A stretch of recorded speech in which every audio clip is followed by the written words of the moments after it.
BJP. IT cell മേധാവി അമിത് മാളവിക്കെതിരെ ഗുരുതരമായ ലൈംഗിക കുറ്റകൃത്യ ആരോപണം. ഈ ആരോപണം ഉന്നയിച്ച് കോൺഗ്രസിലെയോ മറ്റു പ്രതിപക്ഷ പാർട്ടികളിലെയോ നേതാവല്ല, മറിച്ച് ബി.ജെ.പിയുടെ RSSന്റെ പ്രവർത്തകൻ ആണ്. ബംഗാളിലെ RSS പ്രവർത്തകൻ ശന്തനു സിൻഹയാണ് അമിത് മാളവിക്കെതിരെ ഗുരുതരമായ ഈ ലൈംഗിക കുറ്റകൃത്യ ആരോപണം ഉന്നയിച്ചത്.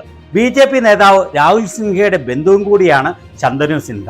അദ്ദേഹം പറഞ്ഞത് ഇങ്ങനെയാണ്: അമിത് മാളവിയ 5 സ്റ്റാർ ഹോട്ടലിലേക്ക് സുന്ദരികളായ യുവതികളെ എത്തിക്കാൻ ബി.ജെ.പി. പ്രവർത്തകരോട് ആവശ്യപ്പെട്ടു. അങ്ങനെ സുന്ദരികളായ യുവതികളെ കൊണ്ടുവരുന്നവർക്ക് പാർട്ടിയിൽ വലിയ സ്ഥാനമാനങ്ങൾ നൽകും. അങ്ങനെ അനേകം യുവതികളെയാണത്രേ 5 സ്റ്റാർ ഹോട്ടലുകളിലും പാർട്ടി ഓഫീസുകളിലും വെച്ച് പീഡിപ്പിച്ചത്. ഇങ്ങനെ പെണ്ണുങ്ങളെ അറേഞ്ച് ചെയ്ത് കൊടുക്കാൻ ബി.ജെ.പി. പ്രവർത്തകരുടെ ഇടയിൽ മത്സരമാണെന്നും അദ്ദേഹം പറഞ്ഞു.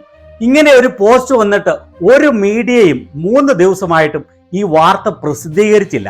എന്നിട്ട് സോഷ്യൽ മീഡിയയിലെല്ലാം ഇത് വൈറലായി കഴിഞ്ഞപ്പോഴാണ് ഒരു ചെറിയ ന്യൂസ് എങ്കിലും കൊടുക്കാൻ തയ്യാറായത്. അമിത് മാളവിയ മാനനഷ്ടത്തിന് ഇദ്ദേഹത്തിനെതിരെ 10 കോടി രൂപ നഷ്ടപരിഹാരം നൽകണമെന്ന് ആവശ്യപ്പെട്ടു പോസ്റ്റ് ഡിലീറ്റ് ചെയ്യണമെന്ന് ആവശ്യപ്പെട്ട് നോട്ടീസ് അയച്ചു. 3 ദിവസം കഴിഞ്ഞിട്ടും ഈ പോസ്റ്റ് പിൻവലിക്കാൻ അദ്ദേഹം തയ്യാറായില്ല.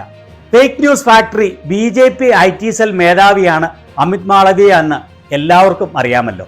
കോൺഗ്രസ് നേതാവ് സുപ്രിയ ശ്രീനാഥ് ഇതിനെതിരെ ശക്തമായി രംഗത്ത് വന്നു.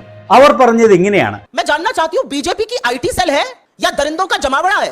आपको याद होगा उत्तर प्रदेश के IIT BHU का वो गैंग रेप कांड, जिसमें सक्षम पटेल, कुणाल पांडे, आनंद चौहान जैसे लोगों का नाम आया था. ये सब शीर्ष नेतृत्व ही नहीं, प्रधानमंत्री मोदी के बड़े करीबी लोग. आज सवाल इस बात का है कि बीजेपी की IT सेल में कैसे लोग हैं भाई? एक ध्रुव सक्सेना था, ISI की मुखबिरी करते हुए पकड़ा गया था, हिंदुस्तान में मुखबिरी करता था ISI के लिए. ये किन दरिंदों से, किन लोगों से भरा हुआ है बीजेपी की फेक न्यूज फैक्ट्री, बीजेपी की IT सेल? और बीजेपी में कितने महिला विरोधी लोग हैं भाई? हाथरस से लेकर लखीमपुर, लखीमपुर से लेकर उन्नाव, उन्नाव से लेकर उत्तराखंड की अंकिता भंडारी हो, चाहे वो गुजरात की बेटी बिल्किस बानो हो, चाहे वो इस देश की सबसे होनहार खिलाड़ी बेटियां हो, हर बार आरोपी बीजेपी का नेता.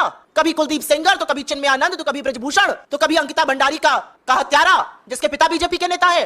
कैसे लोगों से बीजेपी भरी पड़ी है? ബി.ജെ.പി. IT സെൽ എന്ന് പറയുന്നത് ലൈംഗിക കുറ്റവാളികളുടെ കൂട്ടമാണോ? IIT BHU ഗാങ് റേപ്പ് കേസിലെ പ്രതികൾ എല്ലാവരും ബി.ജെ.പി. IT സെല്ലിന്റെ നേതാക്കളായിരുന്നു. പാകിസ്ഥാൻ ചാരസംഘടന ISIക്ക് വേണ്ടി ചാരപ്രവർത്തനം നടത്തിയത് മറ്റൊരു ബി.ജെ.പി. IT സെൽ പ്രവർത്തകനായ ധ്രുവ് സക്സേന. ഹത്രസ്, ഉന്നാവ്, ലങ്കിപ്പൂർ, അങ്കിത ഭണ്ഡാരി, ബിൽക്കിസ് ബാനു കേസ്, കുൽദീപ് സെൻഗർ, ചിന്മയാനന്ദ്, ബ്രിജ്ഭൂഷൺ, ഇങ്ങനെ എത്രയേറെ വലിയ ബി.ജെ.പി. നേതാക്കളാണ് ലൈംഗിക കുറ്റകൃത്യ ആരോപണങ്ങളിൽ ഉൾപ്പെട്ടിട്ടുള്ളത്. ആദ്യ 3 ദിവസങ്ങളിൽ താൻ പറഞ്ഞതിൽ ഉറച്ചു നിൽക്കുന്നു എന്നാണ് ശന്തനു സിൻഹ പറഞ്ഞത്. എന്നാൽ ഇപ്പോൾ ഈ ആരോപണത്തിന് പ്രതീക്ഷിച്ച ട്വിസ്റ്റ് വന്നിരിക്കുകയാണ്. ആരോപണം ഉന്നയിച്ച ശന്തനു സിൻഹ ഇപ്പോൾ പറയുന്നത് അമിത് മാളവിയെ ഹണി ട്രാപ്പിൽ പെടുത്താൻ സാധ്യതയുണ്ടെന്നാണ് താൻ ഉദ്ദേശിച്ചതത്രേ, അല്ലാതെ അപമാനിക്കാൻ ശ്രമിച്ചിട്ടില്ലെന്ന്. ഇയാൾ ഇത്ര ദിവസം ആരോപണത്തിൽ ഉറച്ചു നിൽക്കുന്നു എന്ന് പറഞ്ഞിട്ട് ഇപ്പോൾ പിൻവലിക്കാൻ കാരണമെന്ത്? നമുക്കറിയാം ഇന്ത്യയിലെ നീതിന്യായ വ്യവസ്ഥ എങ്ങനെയാണെന്ന്.